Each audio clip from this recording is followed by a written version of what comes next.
Welcome. Welcome to Thoughts Roundup. Sorry that I have been away 2 or 3 days, but I've been doing an awful lot of traveling and preaching, and but I'm glad to be back with you, and I'll try to do better. Try to do better than I have done in the last 2 or 3 days. And I'm going to take an illustration from a sermon. I preached this sermon, and I've been asked to preach it at camps and conferences, and it's been a while since I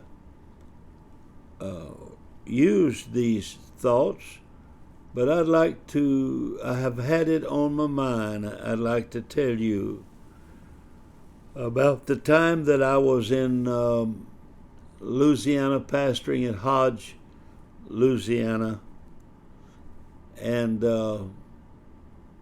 my wife had to go to Memphis, Tennessee, and so she drove up to Memphis, and I had to go to the hospital in Monroe, Louisiana.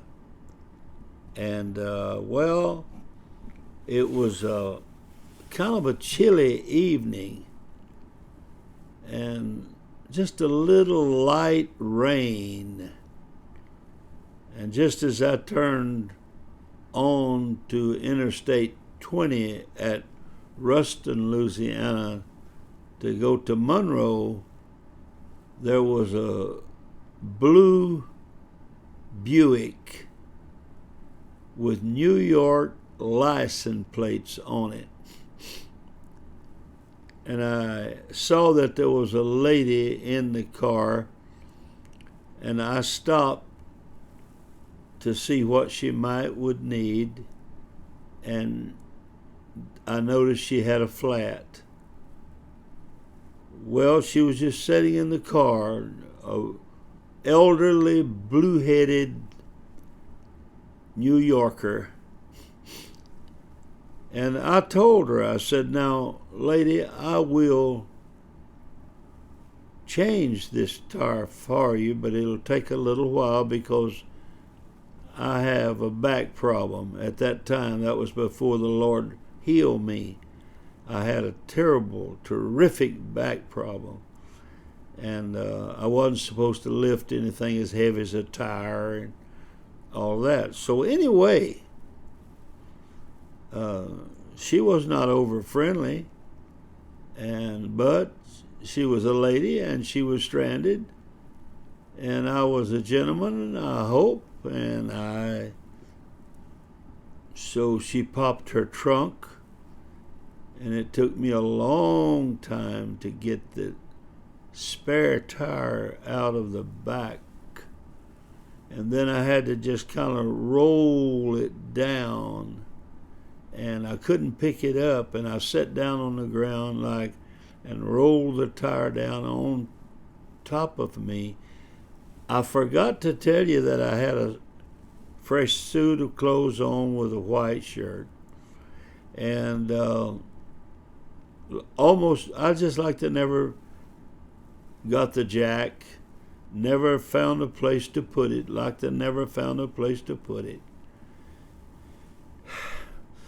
Then, after I raised it up a little ways, I had to break the lug nuts, and that was a strenuous effort for me.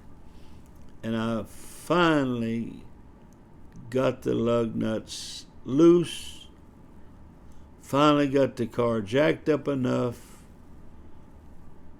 got the tire out, and by then I was totally dirty. My white shirt was messed up, my suit was damp, for it was a light sprinkle rain, as I said. And I want to tell you something. Getting that tire on those lug nuts, those places to put the wheel on, I like to never got it. I had to take and prise up the wheel and then put it on the bolts. And then I had problems getting the lug nuts tightened down, and then to be sure that it wouldn't come off. And then I had the terrible job of lifting the old tire and rim back up into the back of her car, because I couldn't just pick it up and do it, because I would have had problems for a long time if I had done that. And so I had saturated myself with all kind of soot and dirt and grass stains and all, and then finally I had let the wheel down, and I closed the trunk. And I went back around to her and I said, "Ma'am, you're ready to go." She never said, "Kiss my foot, thank you," nor anything. And I can still see going off in the distance and hitting the road, New York, New York, New York. And so, of course, I had to go back home and had to get all cleaned up and everything. Well, you know what? I got a call from my wife. And she said, "Honey, you're not going to believe what happened." She said, "Just coming into Memphis, I had a flat." And said there was one of the nicest gentlemen and that helped me. He stopped and he said, "Lady, you're in the wrong part of town. This is a dangerous part of town." And he put on my spare, and he would not let me.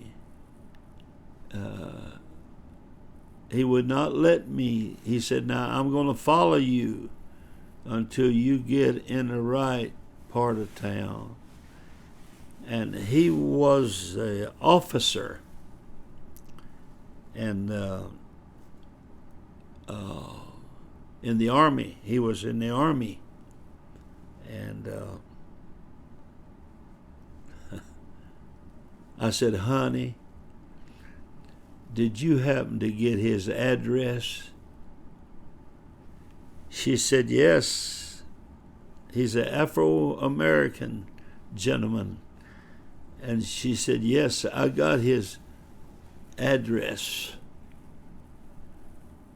And so I sat down and wrote his commanding officer and told him what a gentleman he had. And I told him that if everyone was like him, the world would be such a better place. Later on, he wrote me back and thanked me for the letter to his commanding officer. He said, "I needed one more such thing, recommendation as that in my records for a great promotion. And I thank you for taking time to do it." So the whole thing amounts to this. Do unto others as you would have them do unto you. Yes, it doesn't take much to mean a lot to a lot of people. And I never have forgot that New York license plate moving back out on the road.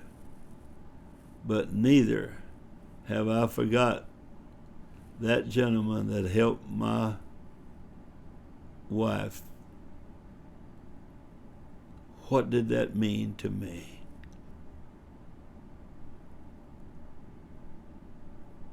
Well, anyway,